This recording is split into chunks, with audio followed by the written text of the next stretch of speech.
ایک روز ایک وکیل صاحب تھے، گھر پہ جب نہا رہے تھے تو اپنی گھڑی بھول گئے اور کام پہ چلے گئے۔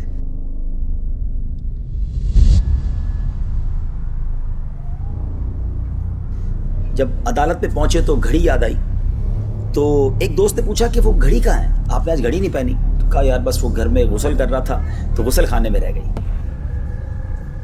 ایک ٹھگ جو تھا، چور وہاں کھڑا تھا، وہ سن رہا تھا کہ وکیل صاحب کی گھڑی ہوگی بڑی قیمتی اور یہ غسل خانے میں چھوڑا ہے۔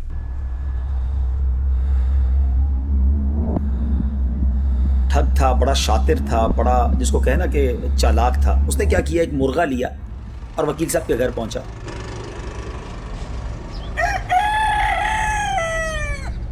اور جا کر کہا کہ یہ وکیل صاحب نے مرغا بھجوایا اور کہا کہ وہ غسل خانے میں جو گھڑی رہ گئی ہے وہ دے دو۔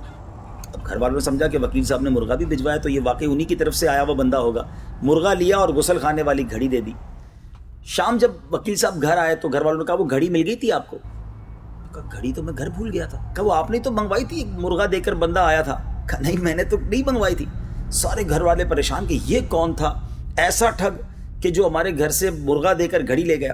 دوسرے دن وہی ٹھگ پھر وکیل صاحب کے گھر گیا۔ وکیل صاحب کام پہ چلے گئے، وہ گھر گیا اور ان سے کہنے لگا کہ وہ گھڑی والا چور مل گیا ہے۔ تو وکیل صاحب نے وہ مرغا واپس منگوایا۔ اچھا چلو مرغا دے دیں تاکہ گھڑی مل جائے۔ مرغا دیا، وہ شخص مرغا لے کر بھی غائب ہو گیا۔ اب علماء نے یہ واقعہ بیان کر کے بتایا کہ ایسے ٹھگ ہمارے معاشرے میں بھی ہوتے ہیں جو بڑی چال بازی کے ساتھ لوگوں کو دھوکہ دے دیتے ہیں، اور آج بھی ایسے لوگ ہوتے ہیں۔ آج کل موبائل پر میسج آتے ہیں آپ کا اتنے کا انعام نکل آیا، لوگوں کی خوشی کے ہمارے نیند اڑ جاتی ہے کہ گاڑی نکل آئی ہے، سونا نکل آیا، اور آخر کار اس کا اینڈ اس بات پر ہوتا ہے کہ جناب وہ 200-500 ہزار روپے کا بیلنس آپ سے منگوا لیتے ہیں اور جناب وہ پیسے لے کے وہ بھی چلے جاتے ہیں۔ تو ایسا نہ کیا کریں۔ وہ کہتے ہیں نا کچھ جینے کی تمنا ہے تو پہچان پیدا کر۔ اگر آج اس معاشرے میں رہنا ہے تو دنیا میں جو موجود ٹھگ ہیں، جو یہ اس طرح کے اسکیم ہوتے ہیں، اس طرح کی پرابلمز ہوتی ہیں، اس کے بارے میں بھی عقل ہونی چاہیے کہ اس طرح گھر بیٹھے کوئی لاکھوں کروڑوں روپے نہیں دے دیتا۔ اب یہ واقعہ علماء نے جو بیان کیا، اس کے تحت جو بات لکھی وہ بڑی کمال کی ہے کہ فرمایا اس گھڑی چوری کرنے والے ٹھگ کی مثال شیطان پر صادق آتی ہے۔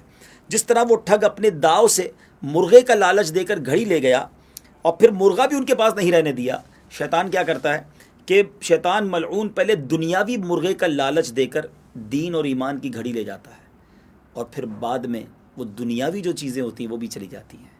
ایسا ہی تو ہوتا ہے۔ آج لوگ دنیا کو بنانے کے لیے اللہ کو ناراض کر دیتے ہیں، شیطان کی باتوں میں آ جاتے ہیں، مال مال مال کماتے ہیں، حرام کمائیں حلال کمائیں، اور دین و ایمان کی جو پاکیزہ گھڑی ہے گویا وہ بھی چلی جاتی ہے، اور ایک وقت آتا ہے وہ حرام کا مال بھی چلا جاتا ہے۔ اللہ کرے کہ ہم شیطان کے واروں کو سمجھیں۔